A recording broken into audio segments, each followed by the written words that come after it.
Hi guys, I'm Sam back with the new video. Welcome to my channel Bulls Empire. तो guys आज हम discuss करेंगे एक stock के बारे में और कंपनी का नाम है सीमेक लिमिटेड।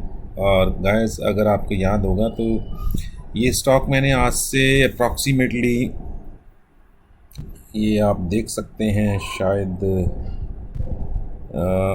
यहाँ पे या पिछले महीने यानी last month in the Feb भी डिस्कस किया था और तब भी इसने एक ब्रेकआउट दिया था। इस लेवल को इसने ब्रेक किया था बट वहाँ से इसने एक अच्छी खासी रिवर्सल आई और फिर ये वहाँ से वापस ऊपर की तरफ आने लगा और आज जिसने प्रीवियस जो लेवल था जहाँ से ये वापस गया था उसको भी ब्रेक किया है ऊपर की तरफ, जो कि था अराउंड 1310 का लेवल। और 1310 के लेवल को ब्रेक करके 1360 पे ये क्लोज़ हुआ है। और अगर आप इसका इंट्राडे चार्ट देखेंगे तो डे हाई पे ही क्लोज़ हुआ है। और डे हाई पे क्लोज़ होना गाइस आप देख रहे हैं ये कितना वॉल्यूम आया है। 2 बजे के बाद आप देख सकते हैं इसमें कितना अच्छा वॉल्यूम आया है। तो डे हाई पे क्लोज़ होने का मतलब गाइस ये होता है कि इसमें जो बायर्स थे वो इस प्राइस पे भी काफ़ी इंटरेस्टेड थे और लोगों ने डिलीवरी उठाई होगी, इसलिए ये डे हाई पे क्लोज़ हुआ है। क्योंकि अगर इंट्राडे में पोजीशन बनी होती और इंट्राडे वाले तो फिर 3:20 के आसपास 3:10 के आसपास सेलिंग करते हैं, अपनी पोजीशंस को स्केयर ऑफ करते हैं और स्टॉक में तब एक लास्ट मोमेंट में यानी 3 बजे के बाद एक सेलिंग आती है। तो बट जो स्टॉक डे हाई पे बंद होते हैं वो नेक्स्ट डे या तो गैप अप ओपनिंग देते हैं या फिर नेक्स्ट डे भी उनमें एक बाइंग इंटरेस्ट बना रहता है गाइस। तो कल को आपको सीमेक पे ध्यान रखना है। बाकी गाइस नेक्स्ट मंथ यानी अप्रैल एक अर्निंग्स का मंथ है और आज मैं आपको एक स्ट्रैटेजी ऐसी बताने वाला हूँ जो आपने अप्रैल मई जून ये 3 महीने अगर अच्छा पैसा कमाना है तो इस स्ट्रैटेजी पे थोड़ा सा ध्यान दीजिएगा। तो बाकी गाइज इसके लेवल्स मैं आपको बता देता हूँ। ये जो 1310 का है इसका स्टॉप लॉस आपने रखना है। सो 1310 या 1300 ये 1304 का स्टॉप लॉस रखना है गाइज आपने अगर आप इसमें पोजीशन बनाते हैं। वैसे तो इसने आज अच्छी खासी 14% की मूव दी है, तो मे बी कल इसमें कंसोलिडेशन चले। तो बट अगर आप इसमें कल पोजीशन बनाते हैं और आपको थोड़ा नीचे मिल जाता है 1340 1330 के आसपास तो वो ज़्यादा अच्छा होगा, क्योंकि आपका रिस्क एंड रिवॉर्ड रेशो जो है वो थोड़ा बैलेंस्ड हो जाएगा।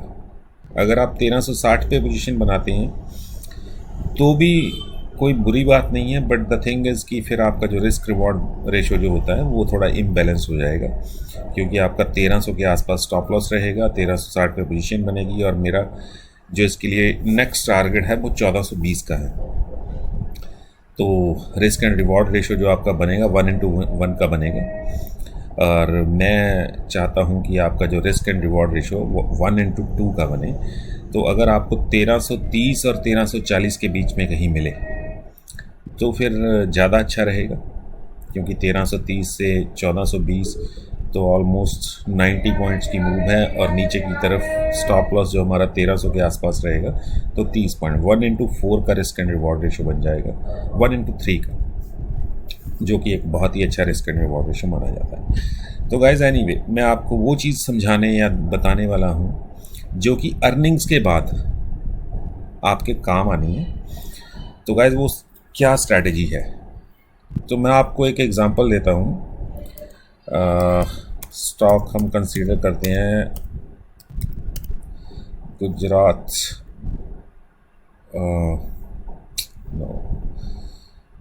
उसका सिंबल है गुजरात अल्काइल्स। तो गाइज अब हम चलते हैं इसके फंडामेंटल्स पे।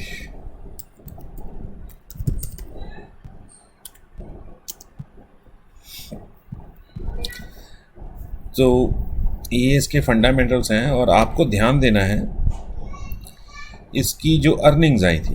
तो गाइज़ ये देखिए ये इसकी अर्निंग्स दिसंबर क्वार्टर की। तो जो प्रॉफिट था इसका वो यहाँ से 3 गुना था, यानी quarter on quarter 3 times up था। और अगर ईयर ऑन ईयर देखें तो 7 गुना अप था, 7 टाइम्स। और अगर मार्जिन्स देखें तो यहाँ पे 12% के थे, क्वार्टर ऑन क्वार्टर पे 17% है, मार्जिन भी डबल से ज़्यादा थे गाइस। बट उसके बावजूद अगर हम इसका चार्ट देखें दिसंबर के बाद, तो गाइस अब हम चलते हैं दिसंबर मंथ में। ये रहा दिसंबर मंथ, ठीक है ना। जनवरी में इसकी अर्निंग्स आई होंगी, तो यहाँ से आप देख सकते हैं अर्निंग्स के बाद इसमें एक मूव आई है ऊपर की तरफ, ठीक है। ये देखिए, ये अर्निंग से पहले शायद मूव आ गई होगी, बट अर्निंग्स आने के बाद गाइस ये स्टॉक ने एक बॉटम बनाया। अब आपको पता था कि कंपनी में कोई बुराई नहीं है, जो प्रॉफिट्स हैं वो 7 टाइम्स हैं year on year and 3 times हैं क्वार्टर ऑन क्वार्टर, जो मार्जिन्स हैं वो ऑलमोस्ट डबल हैं। बट उसके बाद भी ये ऊपर जाने की जगह स्टॉक में एक रिवर्सल आई। वो क्या थी? बेसिकली एक प्रॉफिट बुकिंग। जिन लोगों ने यहाँ पे पोजीशंस बनाई थी या यहाँ पे बनाई थी, उन सब ने बेचना शुरू कर दिया। फिर जब स्टॉक में एक सेलिंग आती है तो इंट्राडे वाले भी आ जाते हैं जो शॉर्ट करते हैं। तो ये profit booking and short selling का एक रिज़ल्ट था कि स्टॉक आपको 600 के आसपास मिला। और गाइस यहाँ से ये स्टॉक थोड़ा इस जोन में ये कंसोलिडेट हुआ, ये 650 और 600 के बीच में, 650 और 600 के बीच में कंसोलिडेट होता रहा। और 14 मार्च यानी 30 मार्च तक की अर्निंग आनी है, अप्रैल में आनी है। तो मिड ऑफ मार्च इसमें बाइंग शुरू हो गई। क्यों बाइंग शुरू हो गई? क्योंकि इसके प्रॉफिट्स पहले भी बहुत अच्छे थे और प्रॉफिट्स और अर्निंग पर शेयर के अकॉर्डिंग इसको वो प्राइस एक्शन इसमें आया ही नहीं था, वो मूव इसमें आई ही नहीं थी, जो कि इसमें एक मूव ड्यू थी।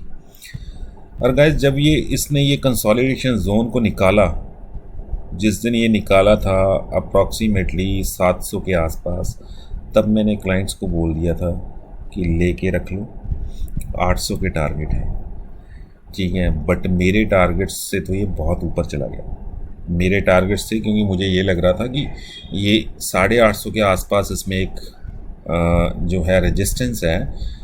तो 840 के या 800 के टारगेट्स ठीक रहेंगे, क्योंकि अगर वो 700 पे हमने लिया है तो 100 पॉइंट्स पर शेयर मिल रहे हैं, ठीक है। तो वो स्विंग ट्रेडिंग के लिए एक बहुत अच्छा खासा प्रॉफिट है उस पोजीशन का। और मैंने प्रॉफिट बुक करने को बोल भी दिया था। मुझे नहीं पता कि सभी क्लाइंट्स ने इसको सेल किया था या नहीं, बट आप देखिए जो मूव यहाँ पे ड्यू थी, जहाँ से एक profit booking and short selling की वजह से स्टॉक वापस यहाँ आ गया, उसके बाद वो मूव जो ड्यू थी वो उसमें आनी थी गाइस।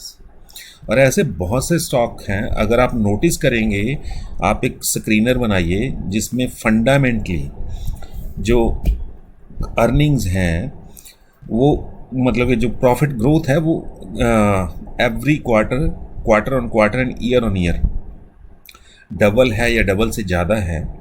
वो सभी कंपनियों को नोटिस कीजिए कि अर्निंग्स के बाद उनमें एक सेलिंग आई और स्टॉक ने एक बॉटम बनाया, फिर कंसोलिडेट हुआ। जब उस रेंज को ब्रेक किया तो अपने प्रीवियस हाई को ब्रेक करके ऊपर निकल गया गाइस।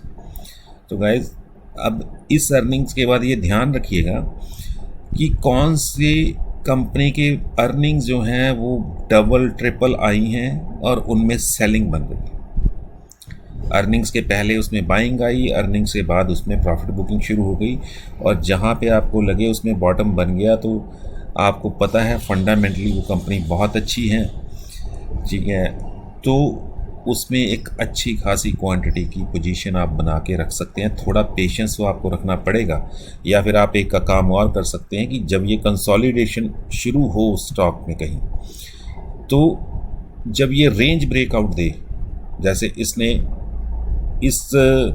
अगर हम देखें तो बेसिकली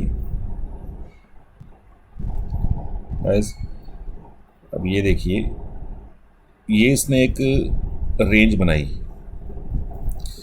ठीक है, 670 से 616 से 670 के बीच में, ये देख रहे हैं यहाँ पे प्राइस आ गई 616 और 670 तक एक कंसोलिडेशन चली, और जैसे इसने 670 ब्रेक किया गाइस, उसके बाद इसने पीछे मुड़ के नहीं देखा स्टॉक। तो अगर आपने 675 पे लिया होता और आज का प्राइस देखिए 924 का हाई लगाया है, तो 675 या 700 से देखिए 900 पे आ गया स्टॉक।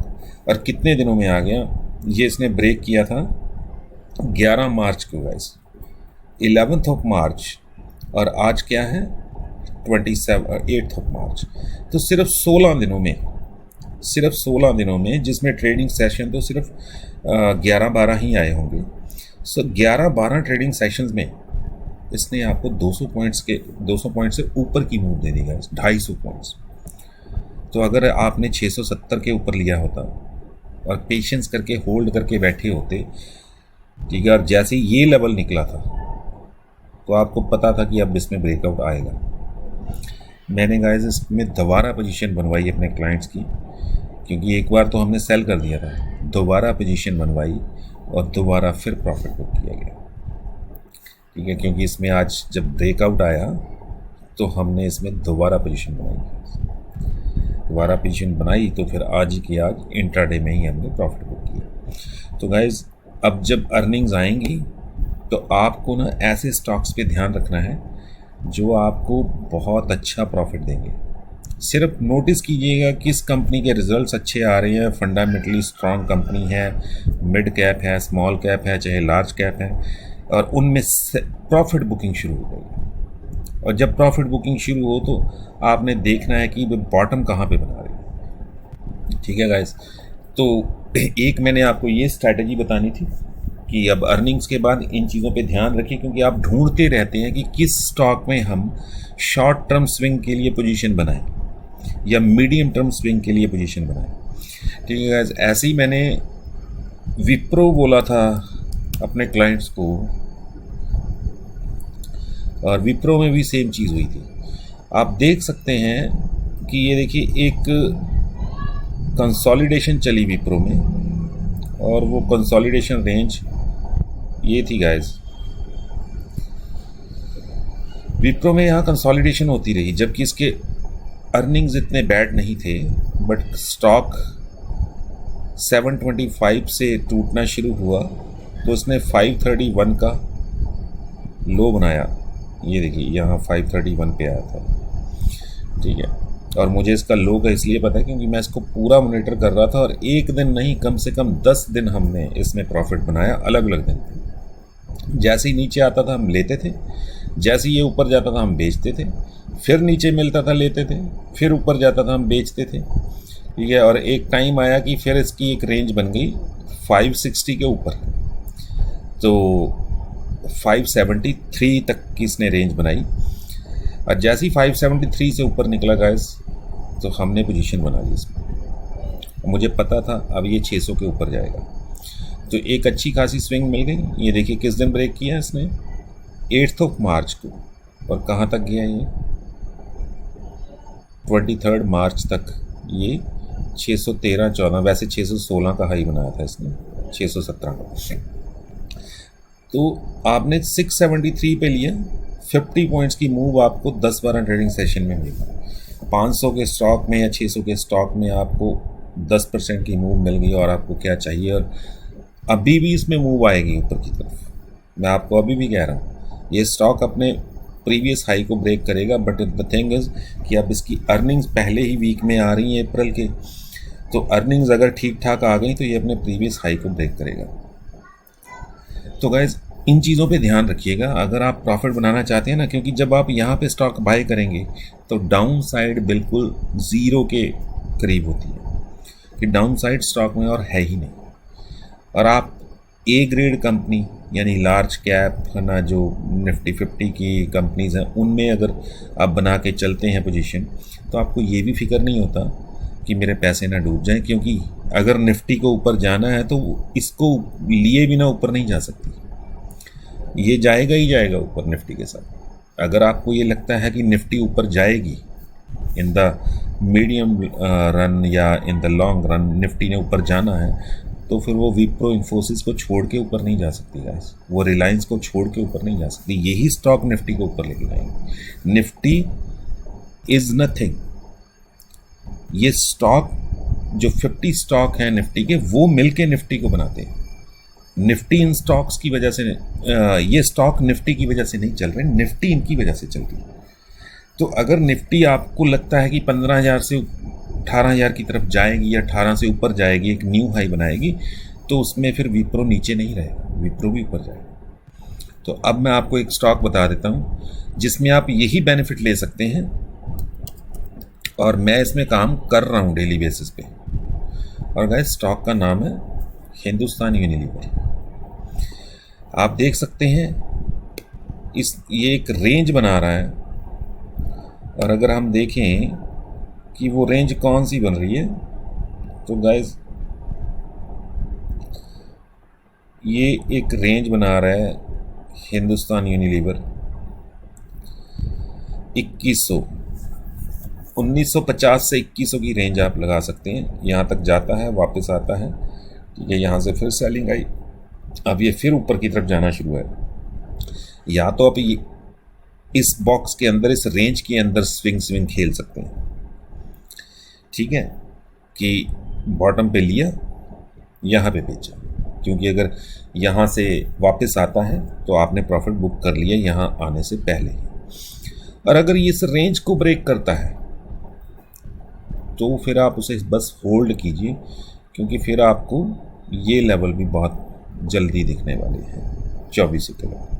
और अगर 2400 को ब्रेक करता है तो फिर ये आपको 2800 के लेवल भी दिखाएगा, ठीक है। तो गाइज आपको बस ये चीज़ देखनी है। अब मैं इसमें रोज इंट्राडे कर लेता हूँ। अगर इंट्राडे में प्रॉफिट में बिक गया तो इंट्राडे हो गया, और अगर मान लो मैंने यहाँ पे लिया और ये यहाँ पे आ गया तो फिर वो मेरी डिलीवरी होगी, ठीक है। और यही मेरा स्टॉप लॉस है, यही मेरा स्टॉप लॉस है 1925 या 1930 जो भी है, वो मेरा स्टॉप लॉस है, ठीक है। बट आपको अगर हम इसके वीकली चार्ट पे चले हैं तो गाइस ये देखिए इसका हाई क्या है, 2800 से ऊपर का हाई है। आपको स्टॉक कहाँ मिल रहा है? ये दिसंबर 19 के रेट पे मिल रहा है, ये 23 दिसंबर 2019, ये नीचे देख रहे हैं, ठीक है, ये नीचे डेट आ रही है जब मैं यहाँ पे कर्सर रखता हूँ, 23 दिसंबर 2019 के रेट पे आपको 2022 में स्टॉक मिल रहा है। यानी 3 साल पहले अगर आप नहीं इन्वेस्ट कर सके थे तो आज करके पैसा कमा सकते हैं इसमें, ठीक है। आपको पता है कि इसके बिना निफ्टी ऊपर नहीं जाने वाली, अगर निफ्टी को ऊपर जाना है तो इसको लेके ही जाना पड़ेगा। हाँ, ये हो सकता है कि ये यहाँ पे ना जाए, बट अगर निफ्टी न्यू हाई बनाएगी तो ये यहाँ तो जाएगा, 2400 तो जाएगा, ठीक है गाइज। तो ऐसी चीज़ों पे अगर आपने ध्यान रखना शुरू कर दिया तो गाइज आप पैसा बनाएंगे ही बनाएंगे, ठीक है। मैं जुबिलेंट फूड में अभी तक इंट्राडे करता हूँ गाइज, मतलब मुझे पता है कि उसका एक्चुअल जो प्राइस हमने देखा है वो 3000 से ऊपर है। जब तक ये 2500-2600 के 2500-2700 के बीच में चल रहा है, अब देखिए इसमें एक रेंज बन रही है, अगर आप नोटिस करें तो ये रेंज बना रहा है ये, ठीक है गाइस।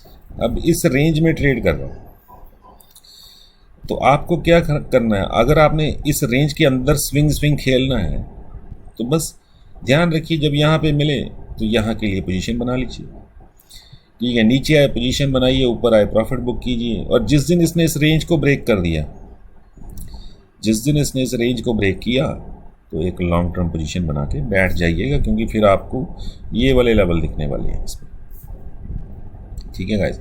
अगर आप इसके भी प्रॉफिट चेक करेंगे, इसकी अर्निंग चेक करेंगे, तो जुबिलेंट फूड में आप देखेंगे इसके प्रॉफिट्स अच्छे खासे प्रॉफिट्स थे,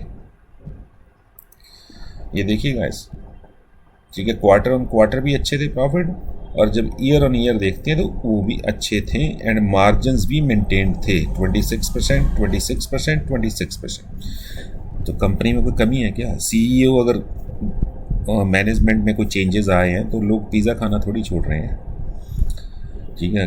मैं ये देख के पिज़्ज़ा थोड़ी खाऊंगा कि सीईओ छोड़ गया है कि नहीं छोड़ गया, या सीईओ वही है, या मैं ये देख के भी पिज़्ज़ा नहीं खाता कि काउंटर पे बिलिंग क्लर्क जो है वही बंदा खड़ा है जो लास्ट टाइम था या वो बदल गया। क्या आप इन चीज़ों पे नोटिस करते हैं जब आप फूड का कोई ऑर्डर करते हैं किसी भी शॉप या किसी भी जगह पे या आउटलेट पे जाके, कि लास्ट टाइम कौन था यहाँ पे, अगर वो नहीं है तो मैं यहाँ से नहीं खाऊंगा। ऐसा कुछ नहीं होता है गाइस, ये सिर्फ एक शॉर्ट टर्म ट्रेंड होता है, ठीक है, न्यूज़ का इम्पैक्ट होता है शॉर्ट टर्म के लिए, उसके बाद स्टॉक में वहीं जाना होता है। अगर फंडामेंटल्स में कोई प्रॉब्लम नहीं है ना तो स्टॉक में वापस अपने प्राइस पे जाना ही जाना है। तब तक आप इसमें जितना चाहे स्विंग खेलिए, नीचे आए पोजीशन बनाइए, ऊपर जाए, 50 रुपये ऊपर गया, इंट्राडे में आपको मिल रहा है। अब आज मैंने इसमें 2500 समथिंग पे ये मुझे मिला, मैंने बाय किया, ये 2660 के ऊपर चला गया। मैंने तो खैर उससे पहले बेच दिया, बट इंट्राडे में दे रहा है पैसे। जिस दिन अपनी रेंज से बाहर निकल गया उस दिन बेचना ही नहीं है, फिर बैठ जाएंगे, जितने भी पड़े हुए उसे लेके बैठ जाएंगे। फिर 200 पॉइंट की मूव दे, 400 की मूव दे, फिर वो मूव लेके निकलेगी। क्योंकि जब हम अर्निंग्स देखते हैं तो अर्निंग में कोई प्रॉब्लम नहीं है, ठीक है। ऊपर ये जो कुछ पैरामीटर्स हैं, ठीक है, ये पी है जो कि आज थोड़ी बढ़ गई है, अदरवाइज ये इससे पहले 78 की थी। तो इंडस्ट्री पी सेम दिखा रहा है क्योंकि इसका कोई कंपटीटर नहीं है, तो सिर्फ ये this is the only company in this field, तो ये पी सेम चल रही है। अब वैसे थोड़ी ज़्यादा है, 25-30 की पी अगर हो तो वो ठीक रहती है। जैसे हम विप्रो की देखें तो आप देख रहे हैं 27 की पी है, इंडस्ट्री की 36 की है, ठीक है। ऐसे ही आप हिंदुस्तान यूनिलीवर की देखेंगे तो 52, ये थोड़ा अभी भी प्रीमियम वैल्यूएशन पे है। तो गाइस बस आपको इन चीज़ों का ध्यान रखना है और आपको किसी की ज़रूरत नहीं पड़ेगी। इन चीज़ों का ध्यान रखिए, नोटिस कीजिए स्टॉक कौन सी रेंज बना रहा है, उस रेंज में स्विंग प्ले कीजिए।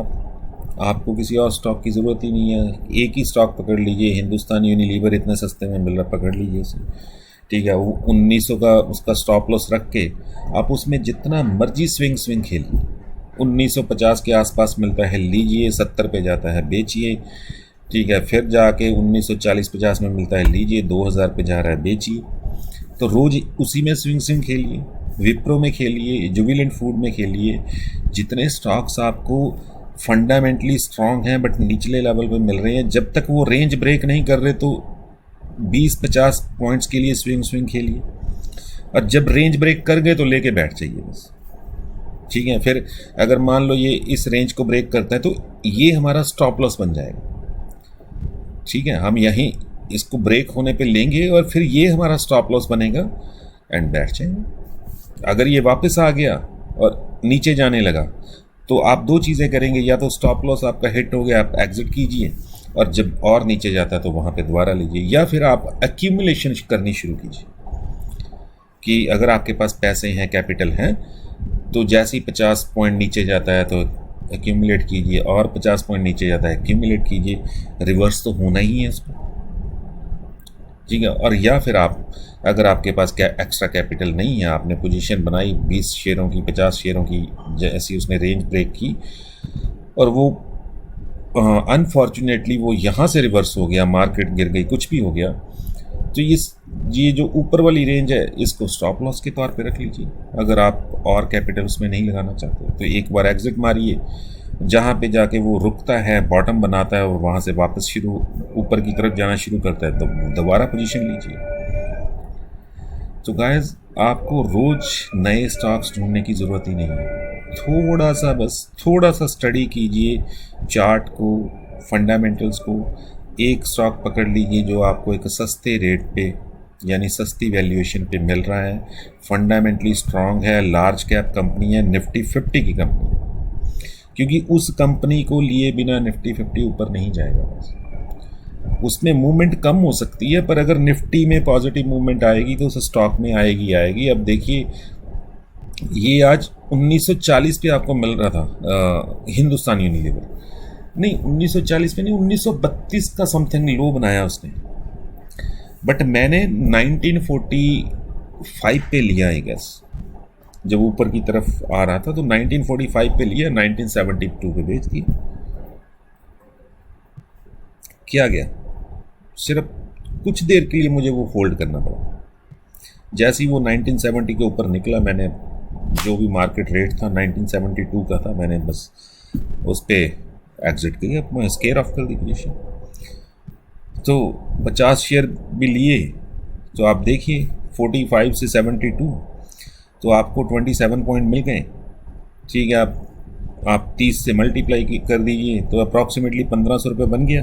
और अगर वहाँ पे ना भी जाता, 1945 पे आया था, मैं लेके बैठ जाता कि भाई ठीक है हमारी डिलीवरी होगी, ठीक है। और नीचे जाता तो मैं एक्यूमुलेट करता, और मैंने वैसे सोच रखा था कि 1900 तक मैं हिंदुस्तान यूनिलीवर के एक्यूमुलेट करूँगा, 1900 का मेरा स्टॉप लॉस होगा, एंड अगर उससे नीचे जाता तो एक बार एग्जिट करूँगा, और जहाँ से रिवर्स होगा यानी बॉटम बना के रिवर्स होगा, फिर मैं दोबारा इसी में पोजीशन बनाऊँगा।